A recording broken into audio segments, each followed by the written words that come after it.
Hey guys, welcome to Instant Analysis on MLive.com. I'm James Schmel. As always, this is Chris Hyatt, and it was ugly. It got ugly real quick for the Detroit Tigers when the Baltimore Orioles put up an 8 spot in the 8th inning to come away with a 12-3 win. And Chris, plenty of stuff to take away from this game. Obviously, the implosion of the bullpen was a big one, but there's also sloppy defense and some questionable calls late in the game that you could perhaps criticize Brad Ausmus for, but might be able to defend him. What was your takeaway from what you saw? Well, to be honest, by the time the game's over, I can't think of anything the Tigers did better than the Orioles.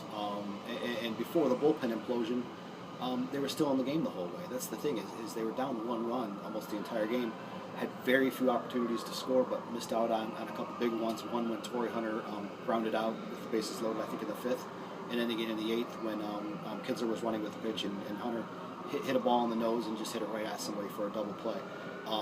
But the Tigers didn't have a whole lot of opportunities, and the few they got, they just didn't take advantage.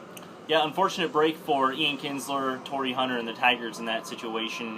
Miguel Cabrera obviously cut the lead to 1-4-3 with that solo homer right after Torrey lined into that double play. It was Ian Kinsler's call. We asked Brad Ausmus about it after the game. What was your takeaway from it? I mean, obviously, you didn't want Torrey Hunter to bat into a double play in that spot, but you potentially leave a base open with Miguel Cabrera coming up, or you take a base runner off when you do line into a double play like that. Were you okay with the call? Well, I think Kinsler's trying to do everything he can to prevent a double play there, and I think that's the right play. If he gets the second on that play, there's one out. Even if they walk Cabrera, you've got 2 guys up next who hit home runs earlier in the game. Cabrera's got plenty of protection, so to speak, behind him with the 2 Martinez's. So I think that's the right play at just the wrong time, and Hunter hit it at the wrong place. But you can put so much on that one opportunity. They didn't have any opportunities in the first 4 innings. They had 2 home runs and no other base runners, I think, in the first 4. So the Orioles out-hit them, and played better defense. Max Scherzer gave up 3 quick runs in the first and second inning to the Orioles, but then was basically on shutdown mode, retired 12 of his next 13 batters. What was your takeaway with Ausmus's call to pull him in the 8th inning?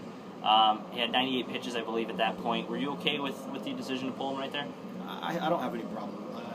It's easy to second-guess that looking back, but I think Scherzer toward the end of his outing was looking a little like Scherzer was at the beginning of his outing. He was starting to get hit hard. He was great in those middle innings, but he got hit hard early, and he seemed to be getting hit hard late. Yeah. Well, obviously we knew the Baltimore Orioles could hit home runs, and they certainly did tonight.